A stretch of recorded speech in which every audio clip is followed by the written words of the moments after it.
Bonjour et bienvenue dans ce premier numéro des astuces de la semaine. Chaque semaine, je mettrai en ligne une vidéo sur cette page Facebook qui traitera de Photoshop, de Lightroom et d'Illustrator et dans laquelle nous verrons ensemble un point précis qui vous permettra au final d'augmenter votre rapidité de traitement de vos images. Cette semaine, nous verrons ensemble le filtre de passe haut et comment l'utiliser pour augmenter la netteté sur l'une de vos photos. Pour notre exemple, j'ai sélectionné cette image car le grand nombre de détails présents sur la chouette va nous permettre d'avoir un rendu visible très rapidement à la fin de notre exercice. Alors la première chose à faire lorsque votre image est ouverte sous Photoshop, c'est de dupliquer l'arrière-plan avec un clic et glisser sur l'icône située à gauche de la corbeille du panneau calque afin de conserver un original qui nous servira de point de comparaison et de référence. La seconde chose à faire, grâce à un clic droit sur le nouveau calque, est de convertir celui-ci en objet dynamique. Alors pourquoi faire ceci? Tout simplement car lorsque nous appliquons un filtre sur un objet dynamique, nous conservons la possibilité de revenir au fur et à mesure du traitement de notre image sur les paramètres choisis pour le filtre. Alors que si nous appliquions un filtre sur une image classique et sur un calque qui ne soit pas converti, le filtre serait appliqué de manière qu'on appelle destructive et nous ne pourrions alors pas revenir sur les paramètres, ce qui peut être plus gênant selon le travail que nous appliquons. Ensuite, il me suffit de me rendre dans le menu Filtre de Photoshop, dans le sous-menu Divers, et l'on retrouve notre filtre de passe haut qui nous intéresse. L'aperçu de ce filtre est très simple à comprendre, simplement les zones dans lesquelles apparaissent une crête lumineuse ou une crête sombre sont les zones dans lesquelles le contraste et la netteté seront renforcés. Dans le panneau du filtre, le seul paramètre sur lequel vous pouvez jouer est le rayon d'application en pixels. Je conseille personnellement de travailler toujours avec un contraste faible, c'est-à-dire avec un rayon compris entre environ 2 et 4 pixels pour éviter d'avoir trop de grain qui apparaîtra sur votre image. Pour notre exemple, je vais personnellement augmenter un petit peu cette valeur en travaillant avec une valeur située aux alentours de 7 pixels afin que le résultat soit beaucoup plus flagrant à l'écran.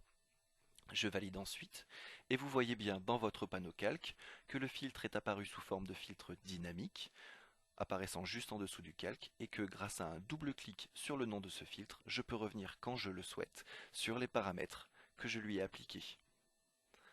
Bien évidemment, nous n'allons pas conserver votre image sous cet affichage-là. Il suffit alors de modifier son mode de fusion en incrustation afin de retrouver notre image de base avec une netteté améliorée. Si jamais l'amélioration de netteté ne vous apparaît pas à l'œil nu, il vous suffit alors de masquer votre calque sur lequel vous avez appliqué le filtre pour pouvoir comparer très facilement avec notre original. On voit bien ici que la netteté a été vraiment améliorée.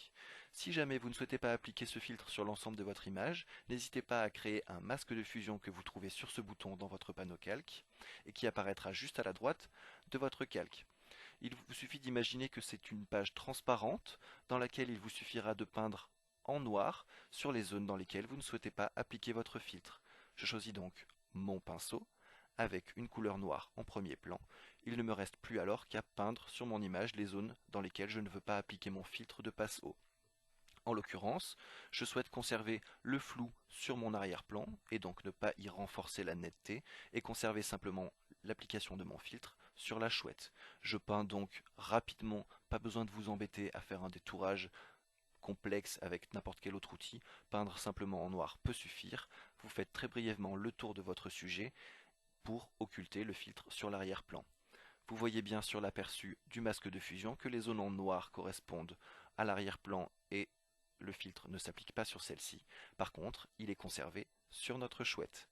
Pour ceux d'entre vous qui maîtrisent déjà un petit peu mieux Photoshop, vous pouvez tout à fait créer un script qui vous permettra, grâce à un simple clic, de réaliser l'ensemble des opérations que nous venons de faire ensemble, et il ne vous restera alors qu'à appliquer un masque de fusion pour choisir les zones dans lesquelles vous souhaitez appliquer votre filtre. Voilà, j'espère que cette vidéo était assez claire et qu'elle vous a permis de voir une manipulation très simple pour gagner du temps dans le traitement de vos images. Moi, je vous dis à la semaine prochaine et nous nous retrouverons pour une nouvelle vidéo des astuces de la semaine. En attendant, travaillez Photoshop. Salut!